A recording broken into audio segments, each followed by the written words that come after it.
Hey everyone, let's learn the use of I have had and I had had. First of all, जो ये have है ये है हमारा auxiliary verb है, ठीक है, auxiliary verb.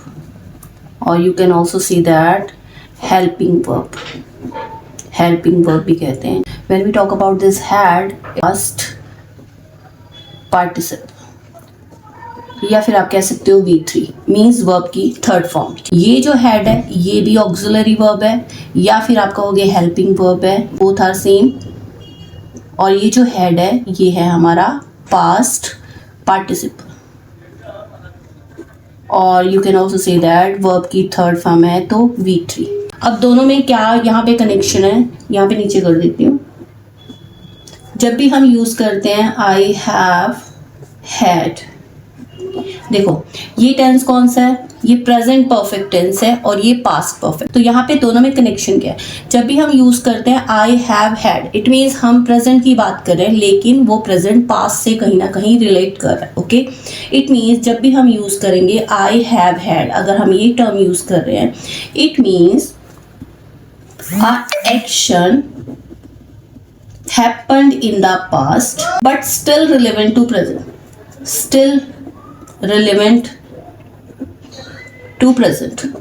तो इट मीन्स कोई भी ऐसा एक्शन जो हुआ तो पास्ट में है लेकिन उसका इम्पैक्ट हमारी लाइफ पे अब भी पड़ रहा है, हमारे प्रेजेंट से अभी भी किसी तरीके से वो कनेक्टेड है, तब हम यूज करते हैं यहाँ पे present perfect tense. It means I have had term use करते हैं. लेकिन अगर मैं बात करूं आई हैड हैड, तो फर्स्टली मैंने आपको बताया यहाँ पे ये कौन सा टेंस है, ये पास्ट परफेक्ट टेंस है. इट मीन्स कोई भी ऐसा action happened in the past before the another action, before the another action. इसका क्या मीनिंग हुआ, इट मीन्स दोनों ही एक्शन जो हुए हैं वो हुए तो पास्ट में लेकिन उनमें सीक्वेंस क्या है, पहले एक एक्शन पूरा हुआ उसके बाद दूसरा एक्शन हुआ. It means past perfect tense में यहाँ पे टू एक्शंस की बात हो रही है, both are completed in the past लेकिन one action is happened before the another action. अब एग्जांपल से क्लियर करती हूँ. आई डैश ब्रेकफास्ट ऑलरेडी, मैंने ब्रेकफास्ट कर लिया है. देखो यहाँ पे टू एक्शंस की बात नहीं हो रही है, यहाँ पे एक ही एक्शन की बात हो रही है. इट मीन्स मैंने पहले से ही खाना खा लिया है. Now I am not hungry, तो मैं अब मुझे भूख नहीं है. इट मीन्स क्या हुआ, इसका मतलब हुआ कि a action that happened in the past but still connected to our present. क्योंकि मुझे अब अभी भी भूख नहीं है, प्रेजेंट में भी मुझे अभी भूख नहीं है. इट मीन्स एक्शन कहाँ पे हुआ, पास्ट में हो गया लेकिन उसका इम्पैक्ट अभी भी मेरी लाइफ पे पड़ रहा है. आई dash breakfast before he arrived. अब यहाँ पे टू एक्शंस की बात हो रही है. पहला एक्शन तो क्या है, ब्रेकफास्ट किया. दूसरा एक्शन क्या है, ही अराइव्ड, वो पहुंचा, वो आया. Before he arrived, two actions हो गए. पहले क्या किया, पहले ब्रेकफास्ट किया उसके बाद वो आया. It means I finished breakfast then he arrived. तो कौन सा टेंस हो गया, आई हैड हैड. ठीक है, आई had had breakfast before he arrived. It means I done my breakfast, I finished my breakfast, then he arrived. By the time we reached the cinema, we dashed already bought our tickets. Two actions की बात हो रही है. First है reach the cinema, second है bought our tickets. It means by the time we reach the cinema, ठीक, हम time पे सिनेमा पहुंचे लेकिन उससे पहले ही हमने टिकट्स खरीद ली थी. Already bought our tickets. Two actions की बात हो रही है, ठीक है. One action is happened before the another action. कौन सा एक्शन पहले हुआ, पहले टिकट्स खरीदी बाद में reach the cinema. Okay, so the tense is past perfect tense. We had had. Okay, by the time we reached the cinema, we had already bought our tickets. Okay, next पे आते हैं. She dashed a terrible headache before the exam start. Two actions are there. First है terrible headache और second है exam started. पहले कौन सा action हुआ, सबसे पहले उसके यहाँ पे हेडेक स्टार्ट हुआ उसके बाद एग्जाम स्टार्ट हुआ. कौन सा है यहाँ पे, ये है past perfect tense. She had a terrible headache before the exam started. It means उसे एग्जाम से पहले ही headache start हो गया. ठीक है. Next, I dashed this phone for 3 years and it still works well. अब देखो दो बात हो रही है.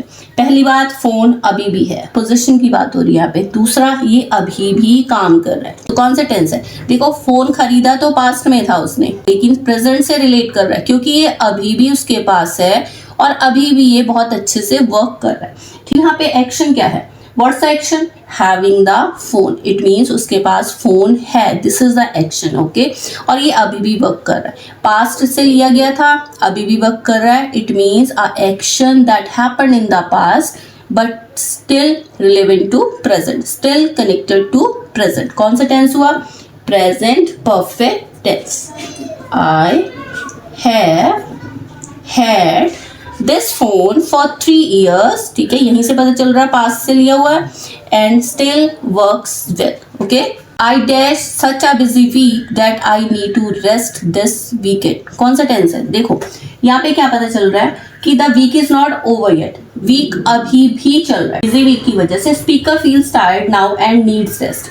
तो वीक निकला जा रहा है. स्पीकर जो है, जो बात कर रहा है, वो अब क्या है, उसने पूरा हफ्ता बहुत ज्यादा काम किया है. That's why he needs rest. Past से ही काम चला आ रहा है but connected to the present. अभी भी हमारे प्रेजेंट से कनेक्ट कर रहा है ये. ठीक है, रिलेवेंट टू प्रेजेंट. कौन सा टेंस है हमारा? ये है हमारा present perfect tense. I have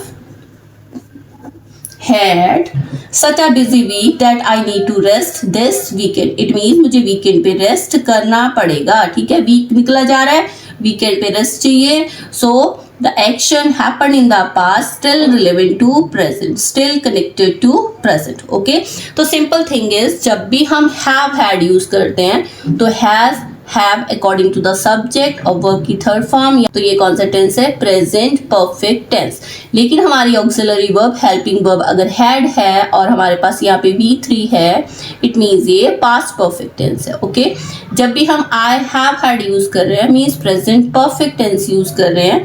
it means कोई भी ऐसा एक्शन जो हुआ तो पास्ट में बट स्टिल हमारे प्रेजेंट से कनेक्ट कर रहा है. Okay, but I had is a past perfect tense. Okay, it means there are two actions that happened in the past but one action happened before the another action. आपको ये दोनों terms clear हो गई होंगी. ठीक है, I hope so. मिलते हैं नेक्स्ट वीडियो में ऐसे ही किसी और टर्म के साथ. Bye, take care and enjoy your learning.